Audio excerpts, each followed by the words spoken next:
게슈탈트 심리치료, 지금 여기에 대한 알아차림에 대해 발표할 국어국문학과 임소정입니다. 반갑습니다. 우선 여러분들 혹시 게슈탈트라는 말 들어보신 적 있으신가요? 네. 아시는데 약간 의미 같은 거를 잘 모르실 분들을 위해서 이미지를 하나 준비했어요. 이 이미지를 보시고 혹시 어떤 도형 같은 게 떠오르시는 게 있을까요? 세모형. 네, 아마 삼각형이나 사각형이 떠오르셨을 것 같아요. 그런데 이렇게 인지를 할 때 여기에는 사실 꺾인 선분 3개랑 부채꼴 3개, 뭐 여기도 부채꼴 4개 이렇게 부분들이 있을 뿐인데, 인간은 총체적이고 유기적이고 전체적으로 이러한 형상들을 인지를 하는 존재예요. 그래서 결국에 게슈탈트가 뭔데? 라고 했을 때 이 게슈탈트의 어원은 형태 또는 전체적인 모양을 의미합니다. 여러분들 게슈탈트의 의미는 몰라도 게슈탈트 붕괴라는 말은 혹시 들어보신 적 있지 않으신가요? 네, 그래서 게슈탈트 붕괴는 이렇게 거울을 봤을 때 이 사람이 임수정이구나 라고 이렇게 전체적으로 인지가 되어야 하는데, 거울을 딱 봤을 때 눈 따로, 코 따로, 입 따로, 귀 따로 이렇게 부분적으로 인지를 하게 되는 상황을 게슈탈트 붕괴라고 이야기를 합니다. 여러분들 다 게슈탈트에 대한 이해는 다들 되셨죠? 근데 게슈탈트 심리 치료에서의 게슈탈트는 조금 다른 의미를 가져요. 이게 어원이었기 때문에 조금 더 이제 확장되고 변형된 개념으로서의 정의를 가지기 때문이에요. 하지만 게슈탈트 심리 치료에서 인간이 하나로서 하나의 온전한 유기체로서 이렇게 전체적인 인지를 하는 것에는 크게 동의를 하고 그것을 중요시 여깁니다. 그래서 결국 게슈탈트 심리치료에서의 게슈탈트는 뭐냐 했을 때, 개체가 자신의 유기체적 욕구나 감정을 하나의 의미 있는 행동 동기로 조직화하여 지각한 것이라는 정의를 가지고 있어요. 너무 길고 어렵죠. 조금 간단하게 생각을 하면은 하고 싶은 것이라고 말을 할 수가 있어요. 어떠한 개체들은 늘 욕구나 감정을 가지고 있어요. 저는 지금 좀 만약에 졸리다라는 욕구를 가지고 있다면 여러 가지 행동 동기들이 있겠죠. 뭐 커피를 한 잔 마시고 싶다라던가 친구랑 잠깐 산책을 나가고 싶다던가 이런 식으로 구체적이고 실현 가능한 이러한 행동 동기들을 게슈탈트라고 합니다. 그래서 게슈탈트에 대해서는 이야기를 해봤고, 게슈탈트 심리치료를 조금 더 잘 이해하기 위해서는 전경과 배경이라는 개념도 필요한데요. 혹시 이 사진을 봤을 때 어떠한 이미지가 떠오르시나요? 하얀 촛대요. 사람이야. 네, 이렇게 사람이 보이시는 분들도 있고 촛대가 보이시는 분들도 계실 거예요. 만약에 촛대가 보이시는 분들은 흰색 부분을 전경에 두신 거고 까만색 부분을 배경에 두신 거겠죠. 만약에 이렇게 마주보는 사람의 형상이 보였다면 검은색 부분을 전경, 흰색 부분을 배경으로 두셨다고 볼 수 있습니다. 그래서 전경은 우리 의식의 초점이 되는 부분이고, 배경은 그 초점 밖에 놓여있는 인식 대상을 의미합니다. 게슈탈트 심리치료를 창시한 프리츠 펄스는 이렇게 말해요. 건강한 개체는 매 순간 자신에게 중요한 게슈탈트를 선명하고 강하게 형성해서 전경으로 떠올릴 수 있다고 말을 해요. 결론적으로 전경과 배경이 선명하게 구분이 되어야 한다 이 말이에요. 예를 들어서 만약에 목이 마른 학생이 공부에 집중을 할 수가 있을까요? 공부를 해야 하는데 그 목이 마르니까 이러한 욕구 때문에 물을 마시고 싶다라는 게슈탈트가 형성이 되게 되고, 그게 전경으로 떠오르다 보니까 공부라는 전경에 집중을 할 수가 없는 거예요. 그러면 방금 전 예시는 그냥 물을 마시면 해결이 될 텐데 인생살이가 그렇게 쉽지 않죠? 네, 그렇게 쉽게 해결이 되지 않는 과제들도 많습니다. 이번에는 좀 다른 예시를 들어서 등교를 하기 전에 엄마와 싸운 학생의 예시를 들어볼게요.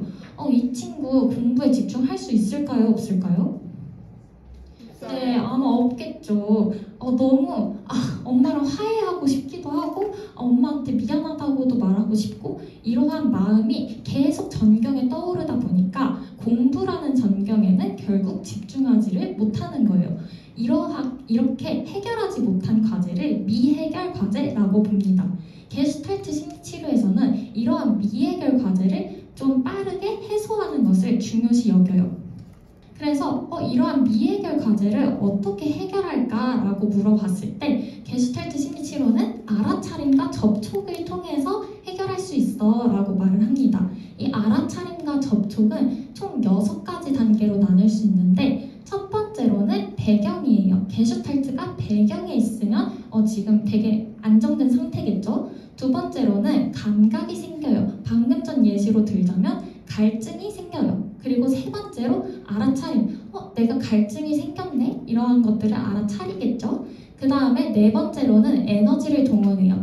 그러면 내가 물을 마셔볼까? 뭐 음료수를 마셔볼까? 이런 생각들을 하게 되고 다섯 번째로는 그것을 행동으로 옮기겠죠. 뭐 정수기에 가서 물을 따른다던가. 여섯 번째 접촉은 환경과의 상호작용을 의미하는데 여기서는 뭐 물을 마시면 그 게슈탈트가 다시 배경으로 사라지겠죠. 이러한 그 6가지 단계를 인간은 살면서 여러 번 반복하게 되고 이 사이클을 계속해서 반복하게 됩니다. 그런데 이 사이클에서 어떠한 과정에 한 가지라도 문제가 생기게 되면은 조금 심리적인 어려움을 겪을 수 있어요. 그래서 접촉 경계 장애라는 것이 좀 생길 수가 있는데 그러한 특징이 생기는 4가지 심리적 원인에 대해서 조금 설명을 해보려고 합니다. 첫 번째로는 내사예요. 방금 전에 그 강연 들을 때 약간 생각이 들었는데 환경의 요구를 좀 무비판적으로 수용하는 거를 내사의 특징을 가지고 있다 뭐 이렇게 얘기를 해요. 만약에 내가 너무 가수가 되고 싶어요. 그런데 엄마는 의사가 되래요. 알았어, 의사가 될게. 이런 게 내사예요. 조금 주체성과 자립성이 떨어지는 그런 상황이 될 수 있겠죠. 그리고 두 번째로는 자신의 생각 혹은 욕구, 감정을 타인이 지닌 것이라고 판단하는 것이에요. 제가 싫어요. 그럴 수 있죠. 뭐 사람이 싫을 수 있잖아요. 그런데 그걸 인지하지 못하고 제가 나를 싫어하는 거야 라고 잘못 판단하는 것을 투사라고 합니다. 세 번째로는 융합인데 밀접한 관계의 두 사람이 서로의 독자성을 무시하고 동일한 가치와 태도를 지닌 것처럼 여기는 것입니다. 융합은 보통 친밀한 관계에서 나타나는데 부부관계나 연인관계나 뭐 부모-자식 관계나 이러한 관계에서 너와 나의 생각은 똑같고 우리의 사이에서 절대로 불화는 일어날 수 없어 라고 생각을 하는 것입니다. 마지막으로는 자신이 타인이나 사회에게 하고 싶은 행동을 스스로에게 하는 것입니다. 이 세상을 너무 부수고 싶어. 아니면 타인을 해치고 싶어. 라는 마음이 들 때가 있는데 타인을 해칠 수는 없잖아요. 그래서 자해를 한다거나 이러한 예시를 들 수 있습니다. 그러면 이러한 문제들 그냥 냅둘 수 없잖아요. 그럼 문제가 생겼으니까 치료를 해야 하는데 이러한 치료 기법이 게슈탈트 심리치료에서 많이 있지만 이번 시간에서는 2가지만 대표적으로 소개를 해볼까 합니다. 첫 번째로는 치료 기법 1으로 지금 여기 체험에 초점을 맞추는 것입니다. 여러분과 함께 이 기법은 조금 체험을 해보면 어떨까라고 생각을 하는데 자, 여러분들 모두 눈을 천천히 감아주시길 바라겠습니다. 눈을 천천히 감고 자신이 취할 수 있는 가장 편안한 자세를 취해주세요. 저와 함께 3번 깊게 심호흡을 해보겠습니다. 첫 번째 들이마시고 내쉬고 두 번째 들이마시고 내쉬고 마지막으로 깊게 들이마시고 내쉬고 천천히 머리부터 발끝까지 자신의 몸에서 어떠한 감각이 느껴지는지를 지금 여기에 집중해서 느껴볼게요.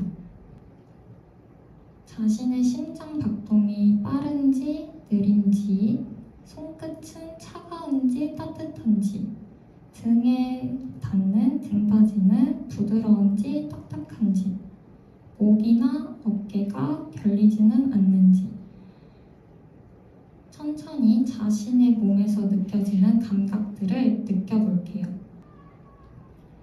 조금 더 나아가서 감정의 영역으로까지 넘어가 볼게요. 지금 여기에서 나는 지금 어떤 생각을 하고 있지? 어떤 감정이 들고 있지? 같은 생각들을 해볼게요. 방금 전에 감각했던 신체 감각과 연관지어도 좋습니다. 심장의 박동이 빠르게 뛴다던가 손끝이 차가웠던 분들은 내가 지금 좀 불안하고 긴장된 상황인가? 이런 것들을 생각해 볼 수 있습니다. 이제 다시 신체 감각의 영역으로 넘어와서 맨 처음에 내가 감각했던 신체와 지금의 내가 뭔가 변화가 있나? 이런 것들을 살펴보겠습니다. 심장의 박동 수, 호흡이 불편한지 편한지 사소한 것이라도 좋습니다. 자, 이제 모두 천천히 눈을 떠주세요. 방금 전 했던 것들은 지금 여기에 체험에 초점을 맞춰 본 것인데요. 여러분 모두 어떠셨나요? 편하네요.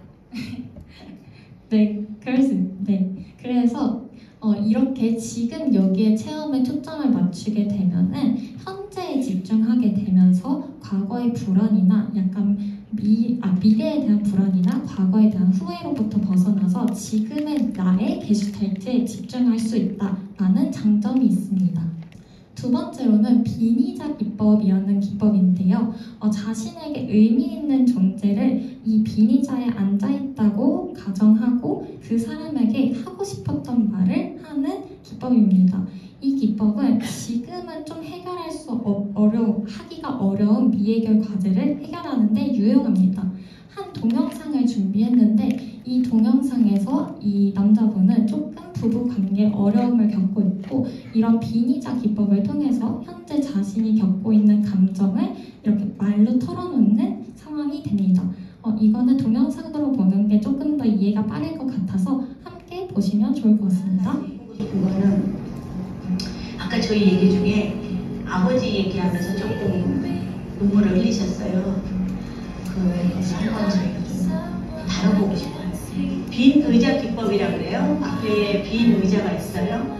그래서 이 빈 의자에 아버지가 있다고 생각하고 아들로서 또 나도 아버지로서 아버지한테 하고 싶은 말을 한번 제가 들어보도록 할게요. 저거 진짜 어렵더라고요. 오. 어렵지. 야. 아버지의 감정을 아버지는 표출하신 적이 대단합니다. 그런 아버지를 보고 자란 거잖아요.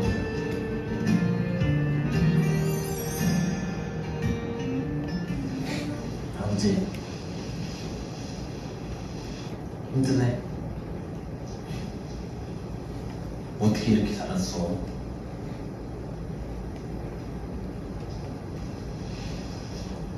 아빠가 된다는 게 쉽지가 않네.